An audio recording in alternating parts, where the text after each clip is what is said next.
Jadi apakah bisa dikatakan program gerakan literasi sekolah itu bisa mendongkrak skor literasi PISA?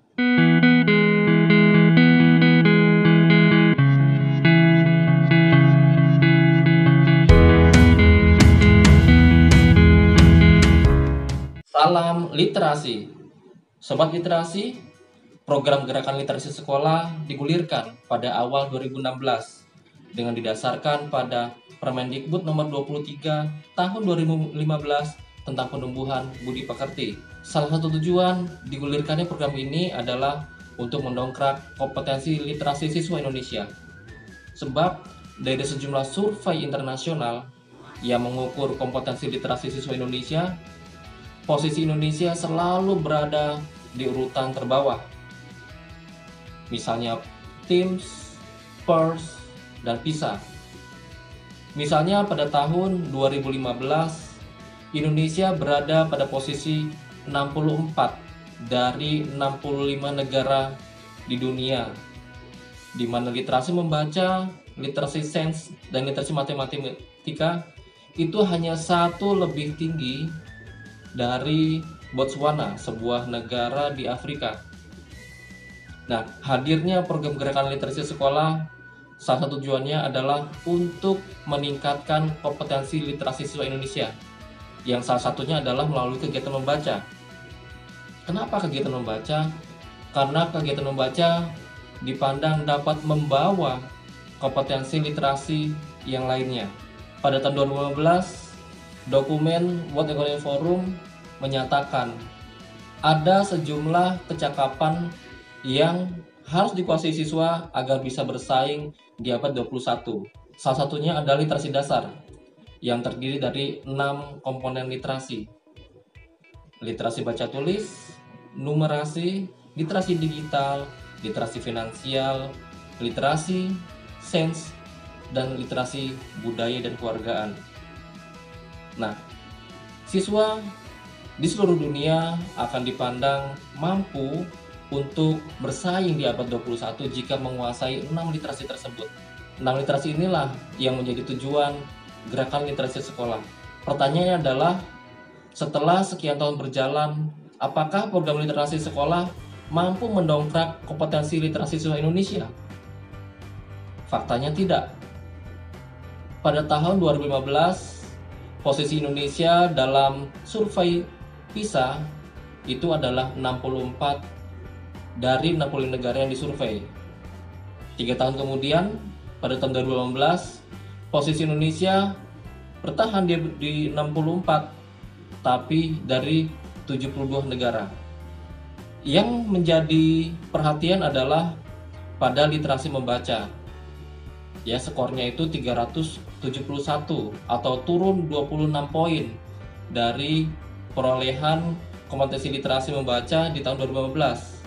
Uniknya, skor 371 pada tahun 2018 itu ternyata sama dengan skor literasi membaca siswa Indonesia pada tahun 2000.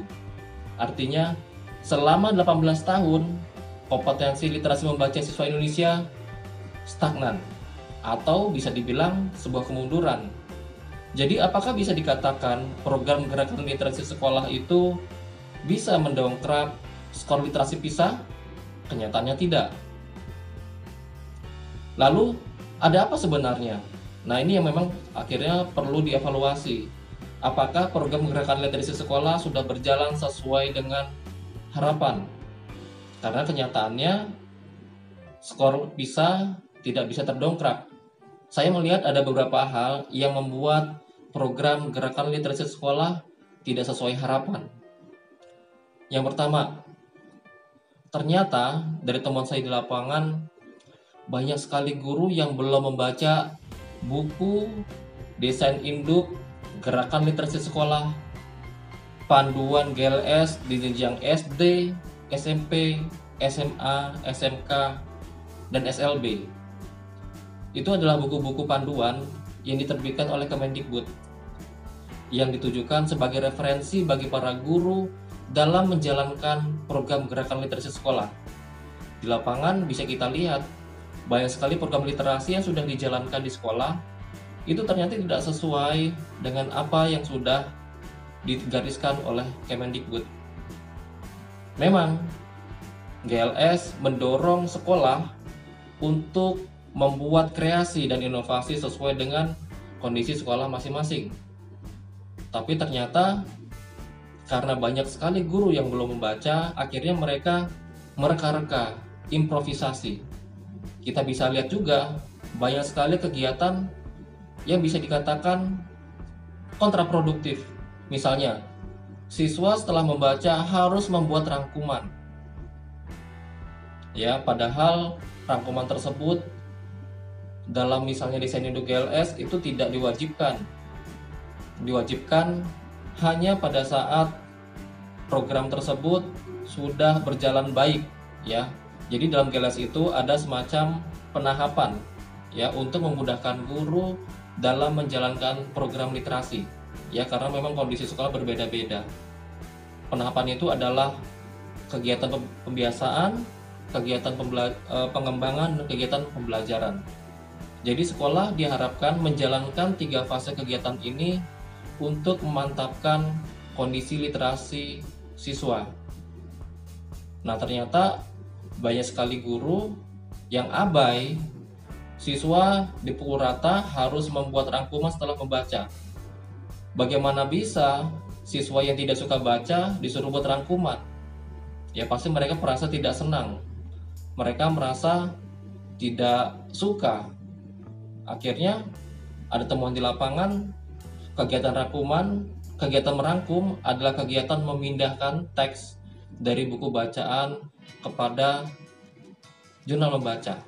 Siswa tidak menjalankan kegiatan membaca untuk menikmati atau memahami konten yang dia baca, tapi tujuannya adalah untuk menyelesaikan tugas merangkum. Problem kedua yang membuat gerakan literasi sekolah tidak berjalan maksimal adalah ternyata masih terjadi kelangkaan buku.